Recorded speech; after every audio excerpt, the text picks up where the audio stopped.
Welcome back to our special series, 3 Steps to Creating Fleet Safety Buy-in. My name is Kara Suarez, Senior Director of Product Marketing at IntelliShift. I'm joined again by Kevin Burns, Safety Thought Leader and author of People Work, The Human Touch in Workplace Safety.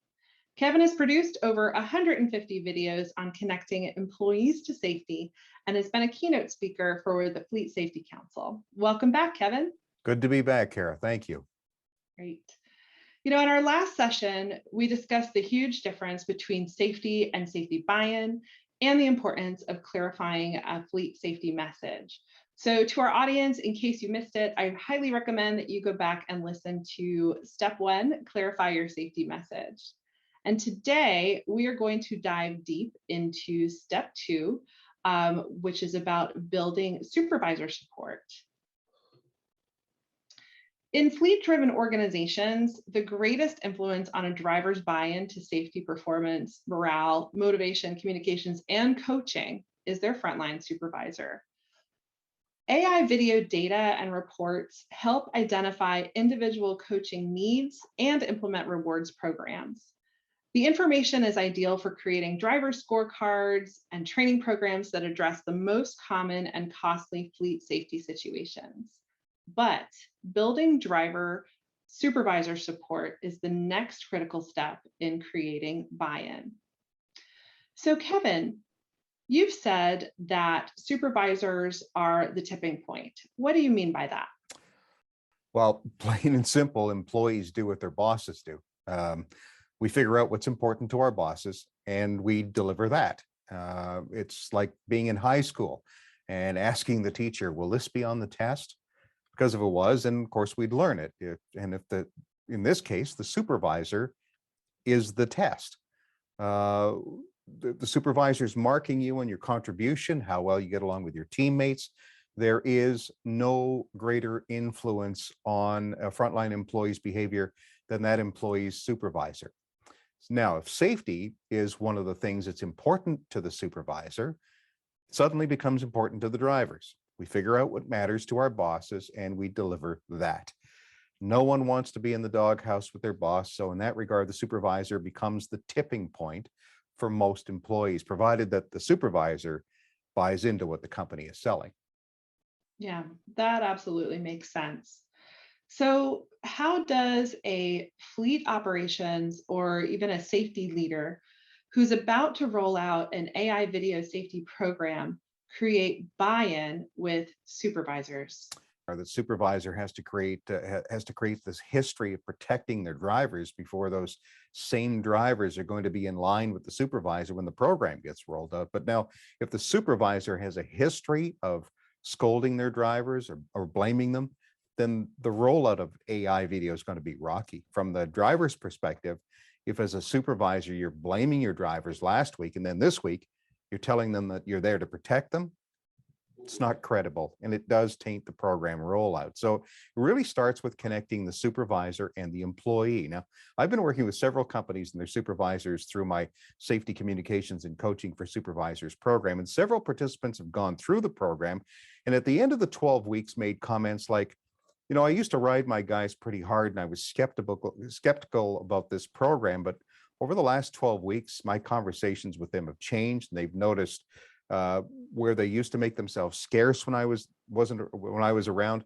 Now they approach and ask me for help and make comments and suggestions. And until you have that trust with your employees, it's going to be tough to roll out any program that could be perceived as being able to assess blame. So, my advice to supervisors, take the time to talk to your people, not at them, but with them. Lots of one-on-ones. Put away your phone, focus on them for the 2 minutes that it takes, and go into those conversations with the belief that the person standing in front of you is the most important in your world at that moment, and make them feel it every time you talk with them. And as for companies getting ready to roll out AI video, give your supervisors the skills and tools that their employees expect them to have.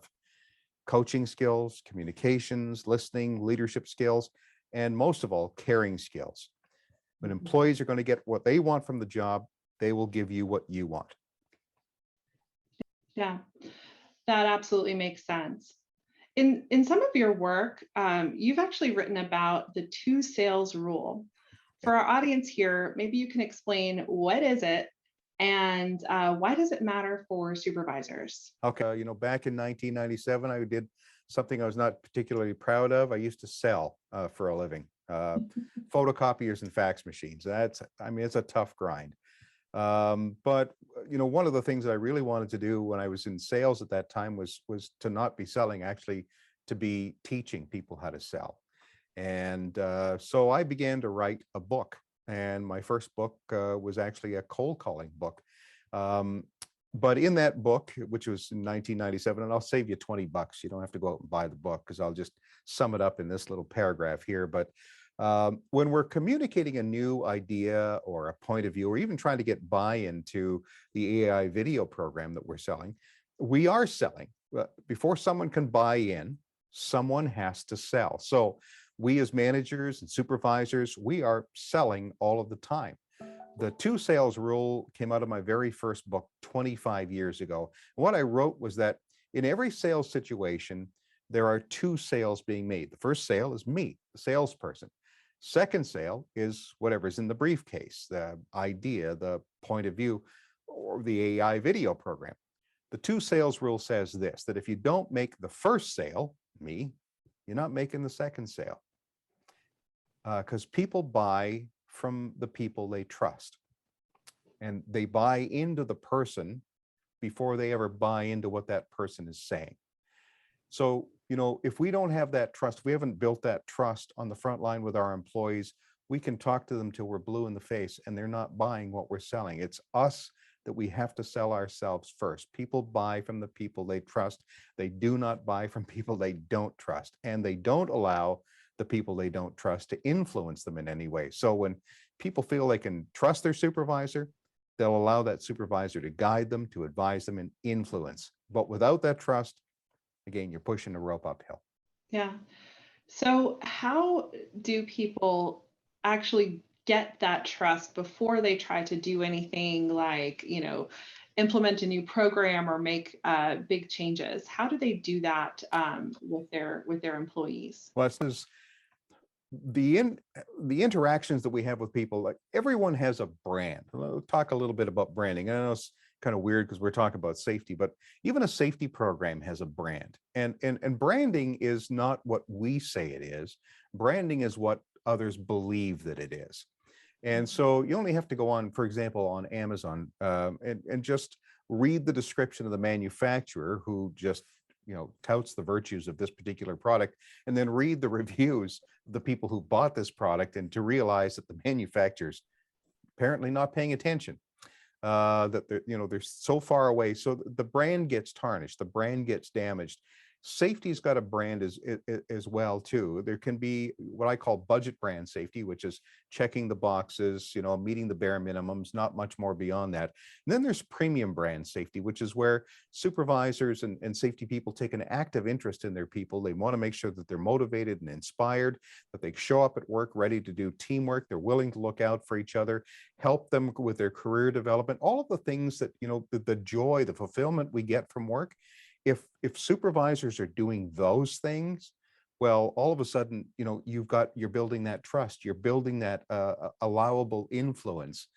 But if all you're trying to do is, the exchange of labor for money, I'm sorry, you're not building any trust. And so there is work that supervisors have to do. The problem is most times they're not being given the proper set of skills. Interesting.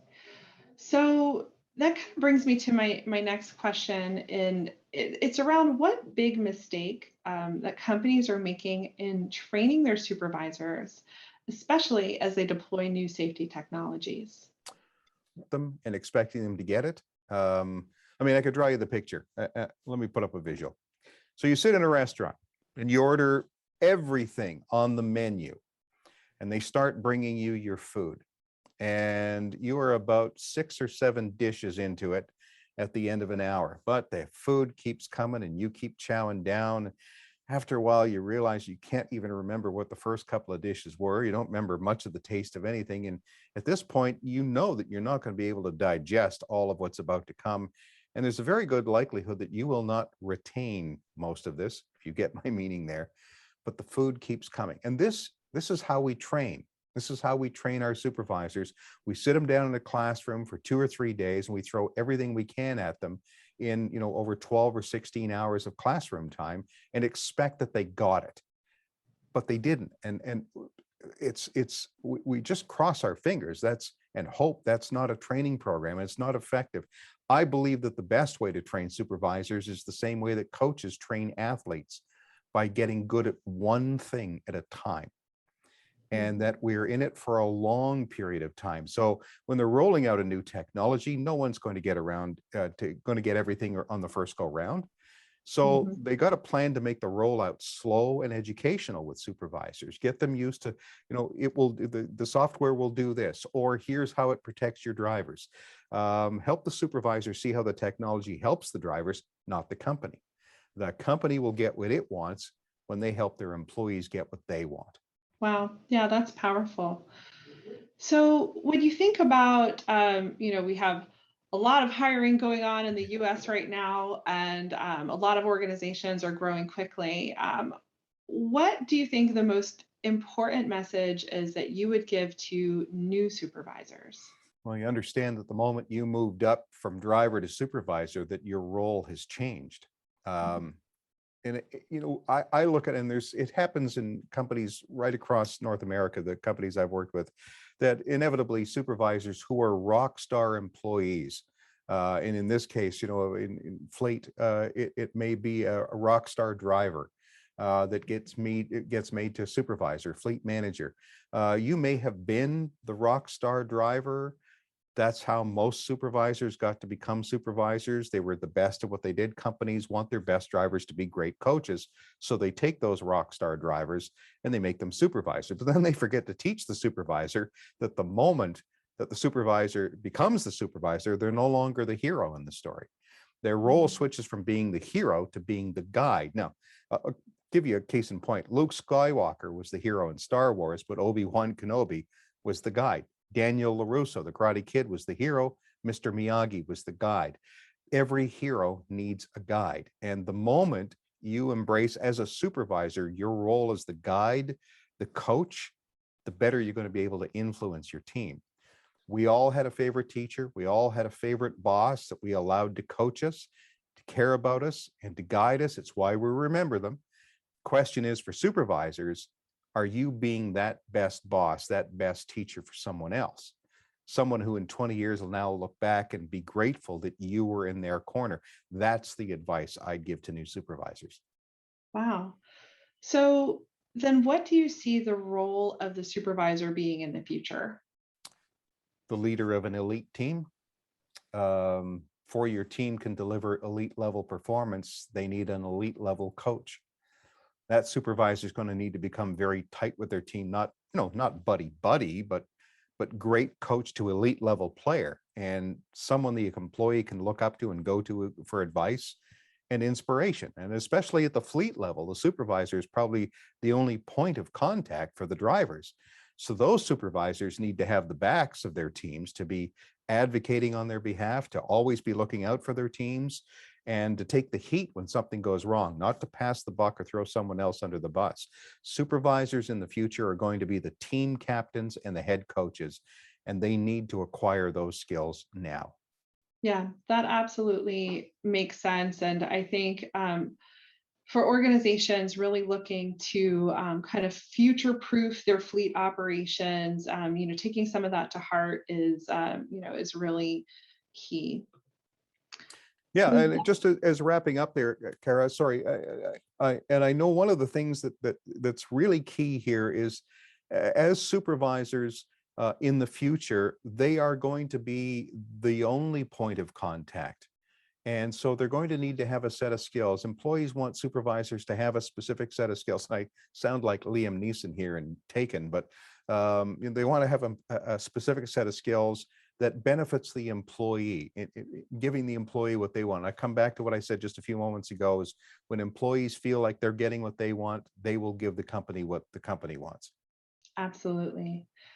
So thank you so much, Kevin, for your wisdom on how fleet operations and safety leaders can create alignment across the organization, especially with driver supervisors or operator supervisors, to ensure a successful rollout of an AI video safety program.